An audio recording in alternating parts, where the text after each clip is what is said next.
জানলা দিয়ে এটা চরকা থেকেই তো হয়েছে। চরকা থেকে হয়েছে।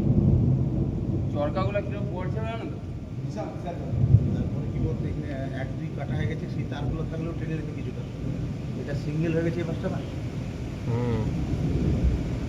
কেন সেই পাশে তো 1-2 তো সোলার চালু আছে, বন্ধ করতে। সোলার চালু থাকলে কি হবে, এখানে তার তলা ইয়ে হয়ে গেছে, পুরো ছাদের উপরে চরকাটা পড়েছে। ছাদের উপরে ছাদ ফাটিয়ে পুরো নিচে আগুন ছিটকেছে, পুরো তেলে পড়েছে তো। হ্যাঁ সেটাই তো বলতি, হ্যাঁ তেলে না পড়লে এখানে আগুন লাগে নাকি? পুরো আগুনটা দেখা যাচ্ছে। গোডাউনে মাল ঢুকে দিই, কি কি মাল আছে গোডাউনে।